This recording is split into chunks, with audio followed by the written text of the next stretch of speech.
Molly. We chatted at the British Champs. The prospect of a World Indoors on UK home soil was coming up. Yeah. You've now done it. You're a gold medalist. British flag. How are you feeling? I can't believe it. That is such a special moment for me, and it really hasn't sunk in. To do it in front of a home crowd with my family and friends there was just unbelievable.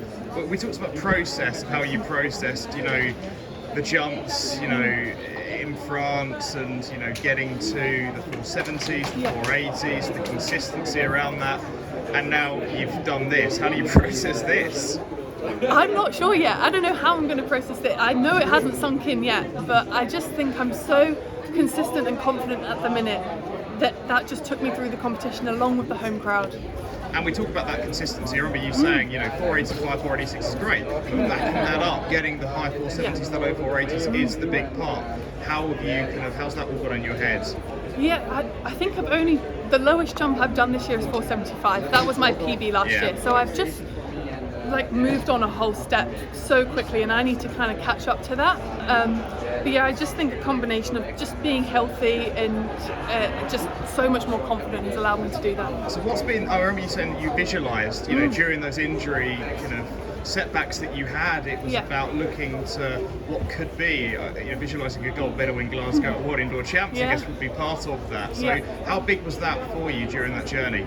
Yeah, huge. I mean, I also journal a lot as well, and I thought that today it was going to take 95 to win. That was my prediction. So to jump 480 for the gold is a surprise, but it was quite a difficult competition to manage emotionally for everyone. There were a few injuries and whatnot, so I just think I kept my cool. I knew exactly what to do and what was going to make me clear the bar, and I could see that in my head, and that definitely helped too. And of course, Commonwealth, medal in Birmingham, 5th at the World Champs in Budapest. But what's going to change height-wise from last year to this year? Something must have clicked over the winter period. Yeah, I think it was just consistency. I've not been injured. I've been able to train just day in, day out, just slowly building on brick by brick and bringing that confidence in from last year, mixed with I've improved physically and mentally into the combination of everything.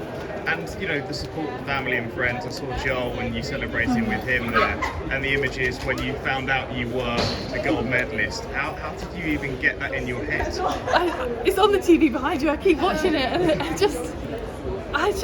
it's a blur. I can barely even remember that just happened. It's just all happened so quickly. Obviously, Eliza had skipped, and she had 2 attempts at 90, and it could have easily been a silver medal. But when I saw that it was gold, I just broke down. It's like all my dreams are coming true, and I'm just living it. It's now my reality. And obviously, you mentioned you thought 90s would happy it would take that because of the calibre of the girls in that field.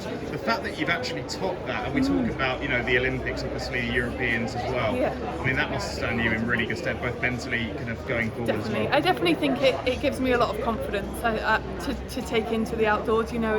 Jumping 480s in France in street meets and on amazing runways is one thing, but to be able to do it consistently in front of home crowds and under pressure is just another thing, and I can take that into summer and outdoors snowing. And finishing off then, when you think about where you were at the start of 2024 to what's happened over the last couple of months, I mean, has that been a blur, or have you been able to kind of strategise areas now and figure that out? It's definitely been a bit of a blur, but there's been some strategy in it. Me and my coach have a really great relationship, and we've been able to kind of work through things together. He really believes in me, everyone around me believes in me, and I think that kind of helps me believe in me too, but I didn't think that was going to happen. And finally for me, you mentioned Monaco Diamond League and what's coming up, but you kind of, I guess you're going to have family and friends going to go into those events as well, and it's living the dream, but it's kind of like where you were last year to now. It kind of opens up so many doors for you. You've got a message to the family and friends and the loved ones that have put so much support behind you over the couple of years.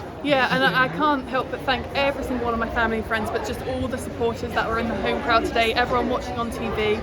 I could not have done it without everyone.